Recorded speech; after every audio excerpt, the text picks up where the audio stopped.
ಶಿವಾಜಿ ಜಯಂತಿ ವೇಳೆ ಬಾಗಲಕೋಟೆಯಲ್ಲಿ ಏನು ಘಟನೆ ಆಗಿದೆ, ಅಂಬಾಭವಾನಿ ದೇವಸ್ಥಾನದಿಂದ ಹಲವು ಮೀಟ್ರ್ ಹಿಂದೆ ಆಗಿದಂಥ ಒಂದು ಘಟನೆ. ಕಲ್ಲು ತೂರಿದ್ದನ್ನು ವಿಡಿಯೋದಲ್ಲಿ ನಾವೆಲ್ಲ ನೋಡ್ತಾ ಇದ್ದೇವೆ. ಕರ್ನಾಟಕದಲ್ಲಿ ಇದು ಮೊದಲ ಬಾರಿ ಅಲ್ಲ. ಈ ಸರ್ಕಾರ ಬಂದ ನಂತರ ಮಂಡ್ಯದಲ್ಲಿ ಪ್ರತಿ ವರ್ಷ ಗಣೇಶ ವಿಸರ್ಜನೆ ಸಮಯದಲ್ಲಿ ಕಲ್ಲು ತೂರಾಟವನ್ನು ಆಗುವುದನ್ನು ನಾವು ನೋಡ್ತಾನೆ ಬಂದಿದ್ದೇವೆ. ಸರ್ಕಾರ ಎಲ್ಲೋ ಒಂದು ಕಡೆ ಇಂಡೈರೆಕ್ಟ್ಲಿ ಇಂಥ ಶಕ್ತಿಗಳಿಗೆ, ಜಿಹಾದಿ ಮೈಂಡ್ಸೆಟ್ನ ಇರುವಂಥ ಶಕ್ತಿಗಳಿಗೆ ಕುಮ್ಮಕ್ಕು ಕೊಡುವಂಥ ಕೆಲಸ ಸರ್ಕಾರ ಮಾಡ್ತಾಯಿದೆ. ಯಾಕಂತ ಹೇಳಿದ್ರೆ ಇದೆಲ್ಲ ಆದ ನಂತರ ಇಬ್ಬರನ್ನ ನಾಮಕೆ ವಾಸ್ತೆ 2-3 ಜನ ಅರೆಸ್ಟ್ ಮಾಡ್ತಾರೆ. ನಂತರ ಯಾವುದೇ ರೀತಿಯ ಆ್ಯಕ್ಷನ್ಸ್ ಅವ್ರ ಮೇಲೆ ಆಗೋದಿಲ್ಲ. ನಾವು ವಿಧಾನಸೌಧದಲ್ಲಿ ಆದಂಥ ಪಾಕಿಸ್ತಾನ ಜಿಂದಾಬಾದ್ ಘಟನೆ ಏನಿದೆ, ಇನ್ನೂ ಈವರೆಗೆ ಚಾರ್ಜ್ ಶೀಟ್ ಹಾಕ್ಲಿಕ್ಕೆ ಆಗಲಿಲ್ಲ. ಇಂಥ ಘಟನೆಗಳಾದಂಥ ಸಂದರ್ಭದಲ್ಲಿ, ಲಾ ಆ್ಯಂಡ್ ಆರ್ಡರ್ ಕುಸಿಯುವಂಥ ಸಂದರ್ಭದಲ್ಲಿ ಇಂಥ ಶಕ್ತಿಗಳಿಗೆ ಎಲ್ಲೋ ಒಂದು ಕಡೆ ಕುಮ್ಮಕ್ಕು ಬರ್ತದೆ. ನಾವು ಏನು ಮಾಡಿದರೂ ನಡೀತದೆ ಅನ್ನುವಂಥ ಮನಸ್ಥಿತಿಯಲ್ಲಿ ಇವರೆಲ್ಲರೂ ಸಹ ಇರ್ತಾರೆ. ಬಾಗಲಕೋಟೆಯಲ್ಲಿ ಆದ ಘಟನೆ ನೋಡಿದಾಗ ನಮ್ಗೆ ಕರೆಕ್ಟಾಗಿ ಸರಿಯಾಗಿ ಗೊತ್ತಾಗ್ತದೆ.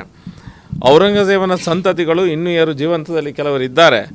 ಆ ಶಕ್ತಿಗಳು ಎಲ್ಲವೂ ಸಹ ನಮ್ಮ ಸರ್ಕಾರ ಇದೆ, ನಾವು ಏನು ಮಾಡಿದರೂ ನಡೀತಿದೆ ಅನ್ನುವಂಥ ಮನಸ್ಥಿತಿಯಲ್ಲಿ ಕಲ್ಲನ್ನು ತೂರುವುದು, ಚಪ್ಪಲಿಯನ್ನು ತೂರುವಂಥ ಕೆಲಸಗಳಲ್ಲಿ ತೊಡಗಿಸ್ಕೊಂಡಿದ್ದಾರೆ. ಭಾರತೀಯ ಜನತಾ ಪಾರ್ಟಿ ಇದನ್ನು ಮೊದಲಿಂದ ಸಹ ಹೇಳ್ತಾನೆ ಬಂದಿದೆ. ಇಂಥ ಶಕ್ತಿಗಳಿಗೆ ಸರ್ಕಾರ, ನಿಮ್ಮ ರಾಜಕೀಯ ಹಿತಾಸಕ್ತಿಗಾಗಿ ಇಂಥ ಶಕ್ತಿಗಳಿಗೆ ಮಣೆ ಹಾಕುವ ಕೆಲಸವನ್ನು ಮಾಡಬೇಡಿ ಅನ್ನುವಂಥ ಮಾತನ್ನು ಹೇಳ್ತಾನೆ ಬಂದಿದ್ದೇವೆ. ಎಲ್ಲೋ ಒಂದು ಕಡೆ ಹನುಮ ಚಾಲಿಸ ಹಾಕಿದರೆ ಅಂಥವ್ರ ಮೇಲೆ ಹಲ್ಲೆ ಮಾಡುವಂಥ ಕೆಲಸ ಸಹ ಈ ಕರ್ನಾಟಕದಲ್ಲಿ ಆಗ್ತಾನೆ ಬಂದಿದೆ. ಇದನ್ನು ನಾವು ಖಂಡಿತವಾಗಿ ಖಂಡಿಸ್ತೇವೆ.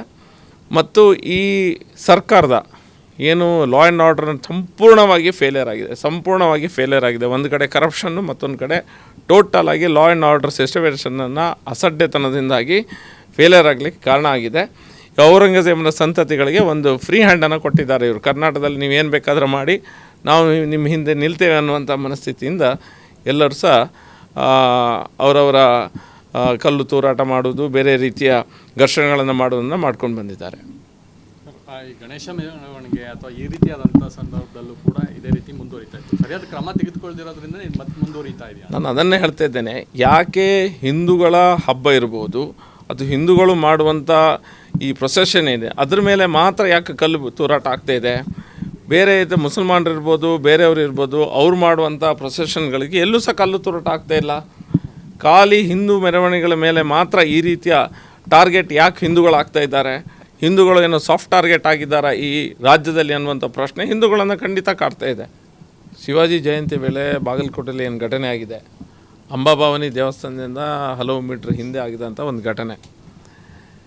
ಕಲ್ಲು ತೂರಿದ್ದನ್ನು ವಿಡಿಯೋದಲ್ಲಿ ನಾವೆಲ್ಲ ನೋಡ್ತಾ ಇದ್ದೇವೆ. ಕರ್ನಾಟಕದಲ್ಲಿ ಇದು ಮೊದಲ ಬಾರಿ ಅಲ್ಲ. ಈ ಸರ್ಕಾರ ಬಂದ ನಂತರ ಮಂಡ್ಯದಲ್ಲಿ ಪ್ರತಿ ವರ್ಷ ಗಣೇಶ ವಿಸರ್ಜನೆ ಸಮಯದಲ್ಲಿ ಕಲ್ಲು ತೂರಾಟವನ್ನು ಆಗುವುದನ್ನು ನಾವು ನೋಡ್ತಾನೆ ಬಂದಿದ್ದೇವೆ. ಸರ್ಕಾರ ಎಲ್ಲೋ ಒಂದು ಕಡೆ ಇಂಡೈರೆಕ್ಟ್ಲಿ ಇಂಥ ಶಕ್ತಿಗಳಿಗೆ, ಜಿಹಾದಿ ಮೈಂಡ್ಸೆಟ್ನ ಇರುವಂಥ ಶಕ್ತಿಗಳಿಗೆ ಕುಮ್ಮಕ್ಕು ಕೊಡುವಂಥ ಕೆಲಸ ಸರ್ಕಾರ ಮಾಡ್ತಾಯಿದೆ. ಯಾಕಂತ ಹೇಳಿದ್ರೆ ಇದೆಲ್ಲ ಆದ ನಂತರ ಇಬ್ಬರನ್ನ ನಾಮಕೆ ವಾಸ್ತೆ 2-3 ಜನ ಅರೆಸ್ಟ್ ಮಾಡ್ತಾರೆ. ನಂತರ ಯಾವುದೇ ರೀತಿಯ ಆ್ಯಕ್ಷನ್ಸ್ ಅವ್ರ ಮೇಲೆ ಆಗೋದಿಲ್ಲ. ನಾವು ವಿಧಾನಸೌಧದಲ್ಲಿ ಆದಂಥ ಪಾಕಿಸ್ತಾನ ಜಿಂದಾಬಾದ್ ಘಟನೆ ಏನಿದೆ, ಇನ್ನೂ ಈವರೆಗೆ ಚಾರ್ಜ್ ಶೀಟ್ ಹಾಕ್ಲಿಕ್ಕೆ ಆಗಲಿಲ್ಲ. ಇಂಥ ಘಟನೆಗಳಾದಂಥ ಸಂದರ್ಭದಲ್ಲಿ, ಲಾ ಆ್ಯಂಡ್ ಆರ್ಡರ್ ಕುಸಿಯುವಂಥ ಸಂದರ್ಭದಲ್ಲಿ ಇಂಥ ಶಕ್ತಿಗಳಿಗೆ ಎಲ್ಲೋ ಒಂದು ಕಡೆ ಕುಮ್ಮಕ್ಕು ಬರ್ತದೆ. ನಾವು ಏನು ಮಾಡಿದರೂ ನಡೀತದೆ ಅನ್ನುವಂಥ ಮನಸ್ಥಿತಿಯಲ್ಲಿ ಇವರೆಲ್ಲರೂ ಸಹ ಇರ್ತಾರೆ. ಬಾಗಲಕೋಟೆಯಲ್ಲಿ ಆದ ಘಟನೆ ನೋಡಿದಾಗ ನಮ್ಗೆ ಕರೆಕ್ಟಾಗಿ ಸರಿಯಾಗಿ ಗೊತ್ತಾಗ್ತದೆ. ಔರಂಗಜೇಬನ ಸಂತತಿಗಳು ಇನ್ನೂ ಯಾರು ಜೀವಂತದಲ್ಲಿ ಕೆಲವರು ಇದ್ದಾರೆ. ಆ ಶಕ್ತಿಗಳು ಎಲ್ಲವೂ ಸಹ ನಮ್ಮ ಸರ್ಕಾರ ಇದೆ, ನಾವು ಏನು ಮಾಡಿದರೂ ನಡೀತಿದೆ ಅನ್ನುವಂಥ ಮನಸ್ಥಿತಿಯಲ್ಲಿ ಕಲ್ಲನ್ನು ತೂರುವುದು, ಚಪ್ಪಲಿಯನ್ನು ತೂರುವಂಥ ಕೆಲಸಗಳಲ್ಲಿ ತೊಡಗಿಸ್ಕೊಂಡಿದ್ದಾರೆ. ಭಾರತೀಯ ಜನತಾ ಪಾರ್ಟಿ ಇದನ್ನು ಮೊದಲಿಂದ ಸಹ ಹೇಳ್ತಾನೆ ಬಂದಿದೆ. ಇಂಥ ಶಕ್ತಿಗಳಿಗೆ ಸರ್ಕಾರ, ನಿಮ್ಮ ರಾಜಕೀಯ ಹಿತಾಸಕ್ತಿಗಾಗಿ ಇಂಥ ಶಕ್ತಿಗಳಿಗೆ ಮಣೆ ಹಾಕುವ ಕೆಲಸವನ್ನು ಮಾಡಬೇಡಿ ಅನ್ನುವಂಥ ಮಾತನ್ನು ಹೇಳ್ತಾನೆ ಬಂದಿದ್ದೇವೆ. ಎಲ್ಲೋ ಒಂದು ಕಡೆ ಹನುಮ ಚಾಲಿಸ ಹಾಕಿದರೆ ಅಂಥವ್ರ ಮೇಲೆ ಹಲ್ಲೆ ಮಾಡುವಂಥ ಕೆಲಸ ಸಹ ಈ ಕರ್ನಾಟಕದಲ್ಲಿ ಆಗ್ತಾನೆ ಬಂದಿದೆ. ಇದನ್ನು ನಾವು ಖಂಡಿತವಾಗಿ ಖಂಡಿಸ್ತೇವೆ. ಮತ್ತು ಈ ಸರ್ಕಾರದ ಏನು ಲಾ ಆ್ಯಂಡ್ ಆರ್ಡರ್ ಸಂಪೂರ್ಣವಾಗಿ ಫೇಲಿಯರ್ ಆಗಿದೆ. ಒಂದು ಕಡೆ ಕರಪ್ಷನ್ನು, ಮತ್ತೊಂದು ಕಡೆ ಟೋಟಲ್ ಆಗಿ ಲಾ ಆ್ಯಂಡ್ ಆರ್ಡರ್ ಸಿಸ್ಟಮೇಷನನ್ನು ಅಸಡ್ಡೆತನದಿಂದಾಗಿ ಫೇಲಿಯರ್ ಆಗಲಿಕ್ಕೆ ಕಾರಣ ಆಗಿದೆ. ಔರಂಗಜೇಬನ ಸಂತತಿಗಳಿಗೆ ಒಂದು ಫ್ರೀ ಹ್ಯಾಂಡನ್ನು ಕೊಟ್ಟಿದ್ದಾರೆ ಇವರು. ಕರ್ನಾಟಕದಲ್ಲಿ ನೀವೇನು ಬೇಕಾದರೂ ಮಾಡಿ, ನಾವು ನಿಮ್ಮ ಹಿಂದೆ ನಿಲ್ತೇವೆ ಅನ್ನುವಂಥ ಮನಸ್ಥಿತಿಯಿಂದ ಎಲ್ಲರೂ ಸಹ ಅವರವರ ಕಲ್ಲು ತೂರಾಟ ಮಾಡೋದು, ಬೇರೆ ರೀತಿಯ ಘರ್ಷಣೆಗಳನ್ನು ಮಾಡೋದನ್ನು ಮಾಡ್ಕೊಂಡು ಬಂದಿದ್ದಾರೆ. ಈ ಗಣೇಶ ಮೆರವಣಿಗೆ ಅಥವಾ ಈ ರೀತಿಯಾದಂಥ ಸಂದರ್ಭದಲ್ಲೂ ಕೂಡ ಇದೇ ರೀತಿ ಮುಂದುವರಿತಾ ಇತ್ತು. ಸರಿಯಾದ ಕ್ರಮ ತೆಗೆದುಕೊಳ್ದಿರೋದ್ರಿಂದ ಇದು ಮತ್ತೆ ಮುಂದುವರಿತಾ ಇದೆಯಾ? ನಾನು ಅದನ್ನೇ ಹೇಳ್ತಾ ಇದ್ದೇನೆ. ಯಾಕೆ ಹಿಂದೂಗಳ ಹಬ್ಬ ಇರ್ಬೋದು, ಅದು ಹಿಂದೂಗಳು ಮಾಡುವಂಥ ಈ ಪ್ರೊಸೆಷನ್ ಇದೆ, ಅದ್ರ ಮೇಲೆ ಮಾತ್ರ ಯಾಕೆ ಕಲ್ಲು ತೂರಾಟ ಆಗ್ತಾ ಇದೆ? ಬೇರೆ ಮುಸಲ್ಮಾನರು ಇರ್ಬೋದು, ಬೇರೆಯವರು ಇರ್ಬೋದು, ಅವ್ರು ಮಾಡುವಂಥ ಪ್ರೊಸೆಷನ್ಗಳಿಗೆ ಎಲ್ಲೂ ಸಹ ಕಲ್ಲು ತೂರಾಟ ಆಗ್ತಾ ಇಲ್ಲ. ಖಾಲಿ ಹಿಂದೂ ಮೆರವಣಿಗೆಗಳ ಮೇಲೆ ಮಾತ್ರ ಈ ರೀತಿಯ ಟಾರ್ಗೆಟ್ ಯಾಕೆ ಹಿಂದೂಗಳು ಆಗ್ತಾ ಇದ್ದಾರೆ?